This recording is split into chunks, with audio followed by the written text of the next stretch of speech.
What's up guys, John Rettinger from Techno Buffalo here with an unboxing for you of the Motorola Devour, a new consumer-oriented smartphone running Android for Verizon Wireless. This is a Best Buy mobile exclusive for right now at least, and it's going to set you back $99 on a 2-year contract.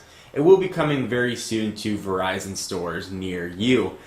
This is running Moto Blur, sitting on top of Android 1.6. Moto Blur is a skin of Android, similar to Sense UI that you may have seen on the Hero or other HTC devices.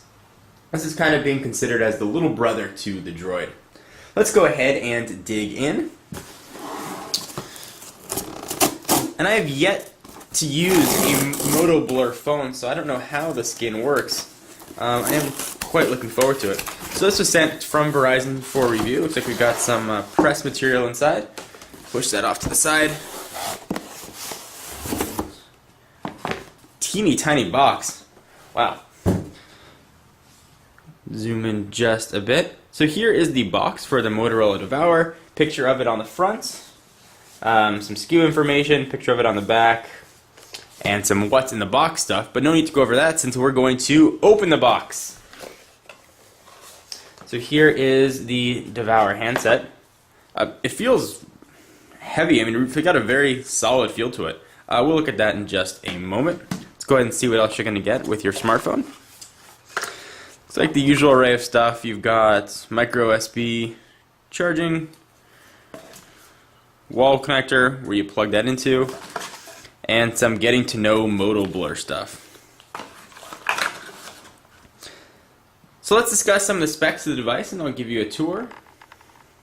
So when you first look at the Motorola Devour, I think you're going to notice two things. First, you're going to notice its screen, which comes in at 3.1 inches and it's capacitive, and you're also going to notice the pronounced optical trackpad. That sort of uses your D-pad or scroll ball, and also can be pushed in for menu notifications or to turn on your phone like we did right here. This Motorola icon is just an icon, doesn't have any sort of cool functionality, just is for looks. You've got some Moto Blur buttons on the phone too that are capacitive. You've got your unlock button, you've got a notification LED blinking sort of hiddenly right there, home button and back button. On the left side of the device, you've got your charging port and actually your battery port as well. If you slide this off to the side, you get access to your battery, which is side-loaded, interestingly enough. Go ahead and push that back, and it's also where your micro SD card goes. And included with the device, let's check out the size of that micro SD card.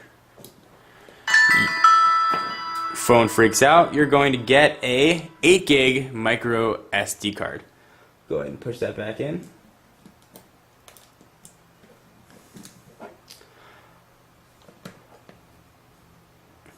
Okay, so moving right along, on the right side of the device, you're going to have your volume toggles up and down. You're going to have a hard button, which I'm not sure what that does. We'll see what that functions as in a minute. And you've got your dedicated camera button.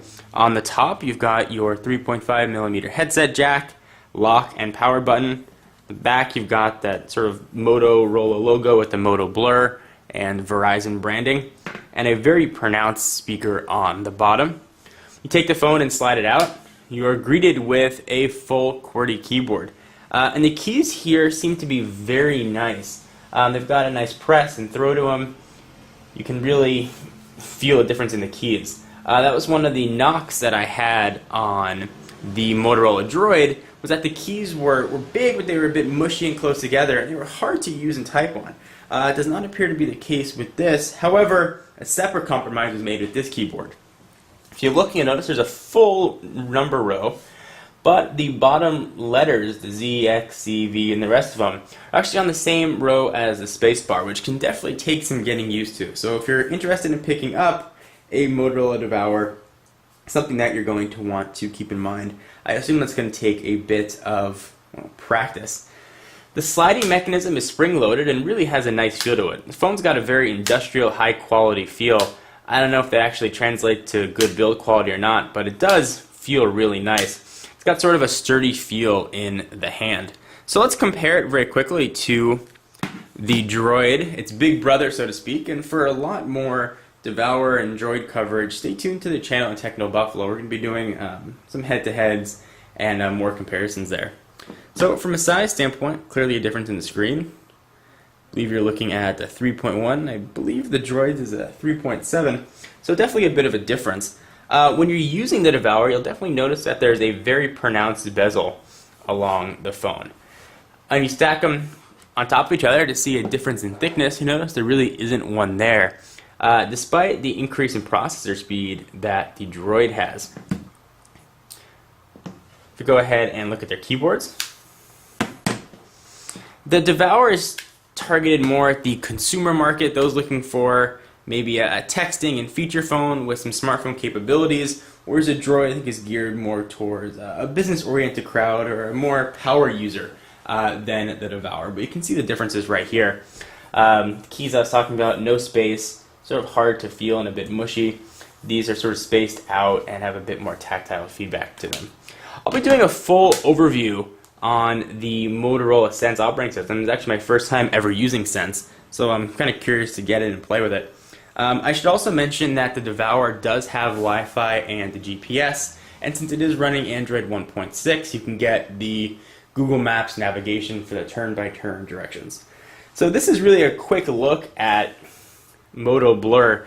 I went ahead and set it up and asked you to type in your Twitter and your Facebook and the rest of those passwords, and it appears to have imported everything in this weird Moto Blurry way. I have no idea what this does yet. So I'm getting tweets are all sort of coming in. You do get 5 home screens, however, in case you're wondering. So I'll go back there. Message from LP. You do get 5 home screens, which is quite nice. You can customize them any way you want, either with Moto Blur or the standard widgets. We'll go over what all the standard widgets sort of are. I just launched Navigator by accident. So this is sort of what Moto Blur is going to look like for you. Tray and everything looks similar to what you expected. Dialer and such, I'll show you guys when I do a tour of the operating system.